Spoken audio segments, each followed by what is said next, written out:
Getting lost in the woods cost Gephardt the gold. He's lucky it didn't cost him his life. There's 15 with him. What's your bib number? 69. We'll have better runs. 10 minutes later, Martin Boozer rolls into the checkpoint. True to his reputation, he's beat John Rowe's time from Ophir by nearly an hour. Morning, morning, morning. I'm just gonna grab and go. Okay, bib number, please. 13. No, I'm just joking, you guys. Okay. Good. Good. What's your bib? 13. All right, you just can grab some. Let's go park. All right. Come on, let's go park, guys. Hey. Hey. As day breaks, the front runners settle in for their 24-hour rests. They've made up time on Mackey and King. But is it enough time to win the race? For now, Dee John Rowe is enjoying the spoils of being first to the halfway point at Cripple. Dee, I am totally honored to be giving you the GCI Dorothy Page Halfway Prize. Thank you very, very much. Good luck and Godspeed on the rest of the trail. Thank you. Thank you. It's day 5 of the race, and Dee John Rowe is basking in the glory of her Yukon Gold win as the first musher to the Cripple checkpoint. 84 miles back in Takotna, middle-of-the-pack mushers like Rick Holt and Bruce Linton are taking their 24 hours down. I read a sign inside the community center that said it's only 725 miles to Nome. 725. I thought, that's insane. I'm exhausted. How could it be 700 more miles? It's amazing what a little rest can do for the dogs and for us. Really pick us up. A lot more people have summited Mount Everest than have finished this race. Something about how hard it is. It's a very small club. I'm proud to be one of them. For each of these teams, this rest couldn't have come at a better time.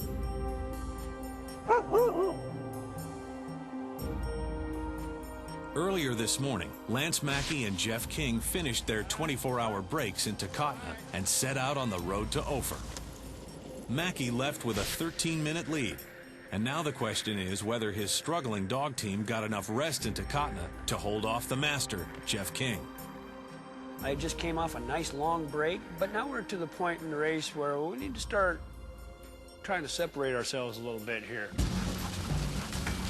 From Takotna, they'll mush nearly 200 miles through the rest of the Alaskan interior to the Yukon River. I want to make that run from Takotna to Cripple in one shot, and I don't want to spend tomorrow's energy today. Out on the trail, Lance Mackey is barely keeping his lead on King's fully charged team. Only a 13-minute margin separates them, and the heat is on. I like to show a position of strength, but it was easy here because I felt I had it. It was undisputed. I got the strength. So you need to pull a rabbit out of your hat was my attitude. Hey. No, they weren't back to par, by no means.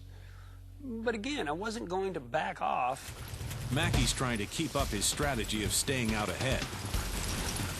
All right. But with 16 dogs strong, King's team is keeping the pressure on. As day breaks, Mackey decides to make one more push down trail before the noonday sun saps his dogs. We're kind of putting a little distance between us and the rest of the competitors. 41 miles into the haul to Cripple, with the midday sun burning, Mackey decides it's time to rest his team. I camped prior to getting to Cripple instead of going all the way into there. I had no intentions of staying in Cripple. One of Mackey's tactics is to take breaks in the woods outside of the checkpoint spotlight. It's part of a game plan to keep his competitors guessing about how much or how little rest he's getting.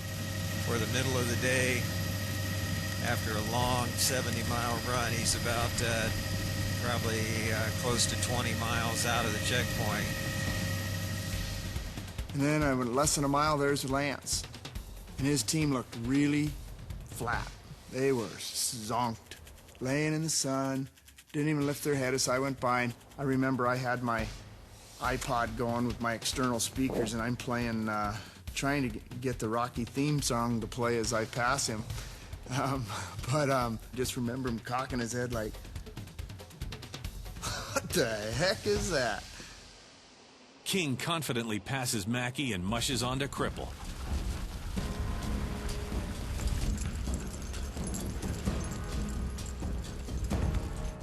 By late afternoon, King rolls into Cripple and claims the lead.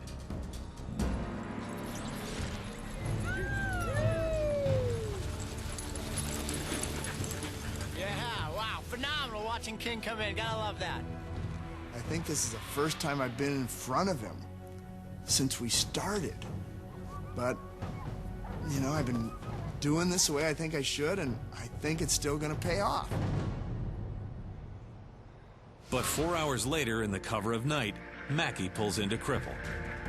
It was the middle of the night when I pulled into there, which is ideal for running. You know, the conditions were good. We could have easily taken 8 or so hours and left, but now we're to the point in the race where we need to start trying to separate ourselves a little bit here. Welcome to Cripple, sir. How's it going? Doing? Good. Good. Good number, sir. 6. Go back. I need to leave a dog here. Grab some heat. Number 1 bag. No more. Okay.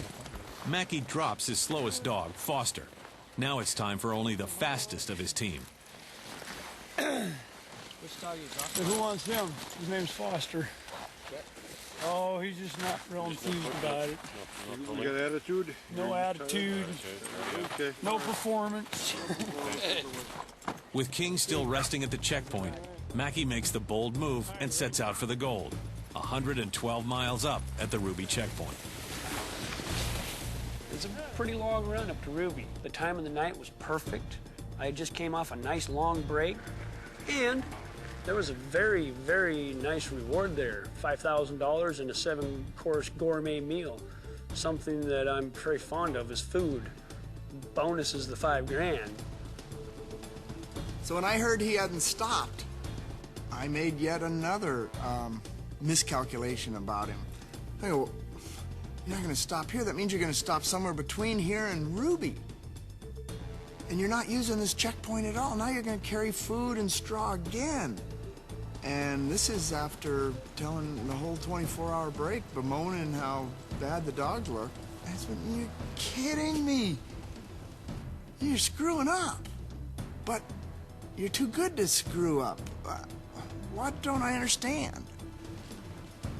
And what I didn't understand was that he was prepared to make that run from before Cripple all the way to Ruby.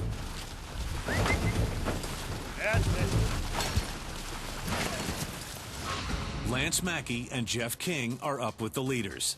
But Martin Boozer and Son Roan, along with Dee Johnroe, are well positioned to come from behind.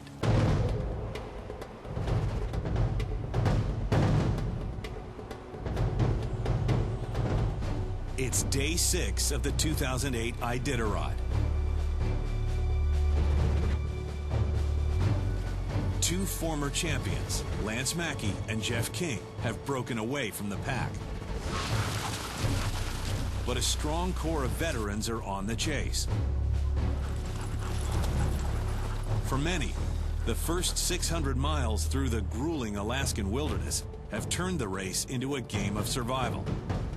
Could be the end of the race for these guys. As the leaders approach the Ruby checkpoint, Lance Mackey is 2.5 hours ahead of King.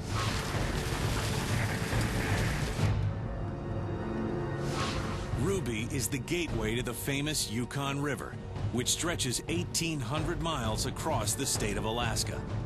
It sits halfway to the finish line in Nome, and for Iditarod veterans, this is the real start of the race.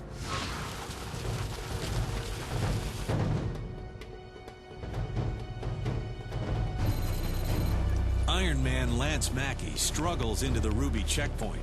He's holding on to the lead by only raw determination.